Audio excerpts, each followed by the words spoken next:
guys, it's Trish back with another video. Today we're going to make a really cool beach bag. You're going to need some scissors, some needle and thread. You're going to need an iron-on. You can pick one of these up at any craft store, or if you have your own machine, you could make one at home. And we're going to use these really adorable Jawsome shark buttons to put on our bag as well. So let's get started. Okay guys, so I have my little canvas bag that I've picked up at my craft store. I have a iron-on that I also picked up at my craft store. And I have a piece of felt under here. You can put a towel when you're ironing or do it on your ironing board. And I'm just going to make sure that this is straight and this is centered. Actually, I think I might turn this over because there's a little bit of a stitching error on that side by the looks of it. So we're just going to turn it over to this side to be the good side. And I'm just going to center this on my bag. So once you get that centered, you're going to make sure that it's good and centered. I just kind of look at like the widest point on it and make sure that you could measure if you wanted to. You could bring in a tape measure. I usually just eyeball it. But I'm going to go from this side of the sunglasses, and I'm about at 2 3/4 there. And a little bit over this way, it looks like. Okay. Good, perfect. So once I get that in place, make sure it's still straight. I'm going to lower this just a smidge. I have a heavy duty regular iron, but I have a silhouette machine that I cut things with an iron on, so that's why I have this. But don't think that you need it. You can use your at-home iron and just put a towel over top of this and just iron your iron-on and it'll have no problems. So I'm just going to bring over my gargantuan iron that I have here, and I'm going to sit it down on top of my iron-on, and I have mine set for 30 seconds. So I usually do mine in 30-second intervals. So I'm going to start that,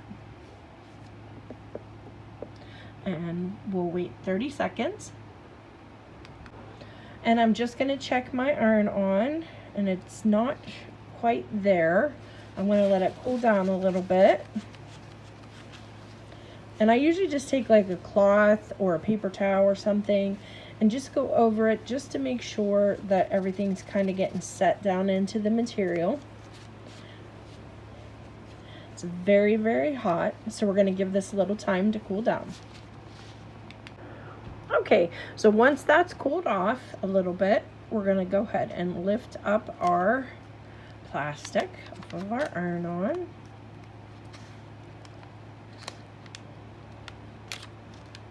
You just be slow and careful as you do this, because you just want to make sure everything is set and you don't rip your vinyl. Okay, I'm just working it up there, slow but sure.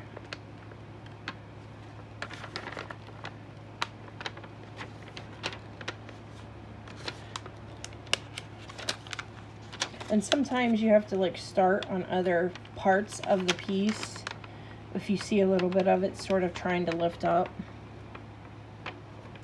to peel it, you can start on just another section and it'll then come right off. Something's giving you resistance, that's a way to get it to peel off. So it's almost there. And I just kind of turn it and flex it and see which way it wants to go.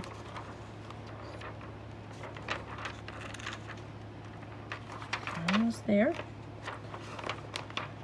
little bit of the sun. There we go. Done and done. Turn off my iron. And now once that's done, we're going to bring in our adorable little buttons. I mean, don't those go perfect? And we're going to go ahead and sew those around, decide where you want them. Maybe put a green one up there. And then let's do pink and yellow and orange and blue on this side. Okay, so now you know where you want to put things. You're going to want to thread your needle, and I just used regular thread and a regular needle, and I just put a little knot on the end. And I'm going to start with my top button, so I'm just going to leave these others to the side. And this is as simple as just using a whip stitch. So I just take my button and I hold it there with my thumb. I'll pull this down a little bit so you can see it. And then I kind of just flip the bag so I can feel where the little shank is for the button. And then I just put my needle through and catch it. And we're just going to sew through that shank 2 or 3 times. And you're not going to see any of the stitches on the outside. It'll be hidden by our little button there, as you can see. So you just want to make sure you have it on here good and secure. Let's go through one more time. And then let's tie it off. And that's simply by going down and up through your material and pulling your needle. Okay, and I pull my thread so far, and then I'm going to take my needle and put it through our loop of thread, and that's going to give us a knot. So I usually do that a couple times just to make sure that we're nice and secure. And there you go. So we'll go on to our next one. Just trim that thread and moving on to the next one. So we put our other button down here, and we're going to tie another knot at the end of our thread so we have something to catch.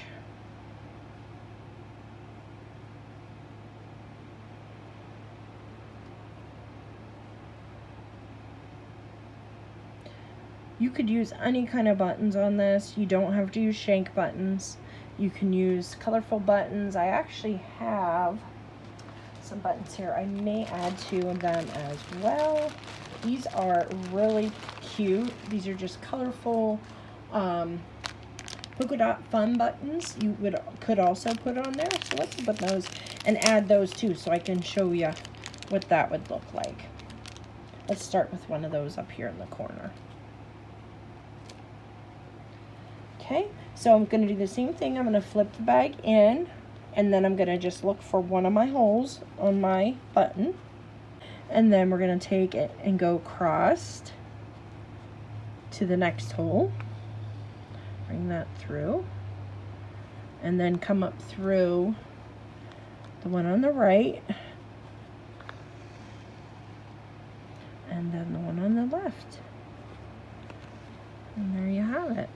And I'm just tying a little knot here, just making sure. And then we're going to do the same thing with our needle.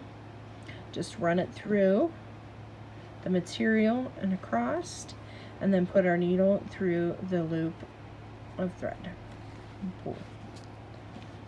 There's that one. So guys, here is our finished bag. I think it came out so cute and adorable. I hope you enjoyed this one, guys, and I'll see you in the next one. Bye bye.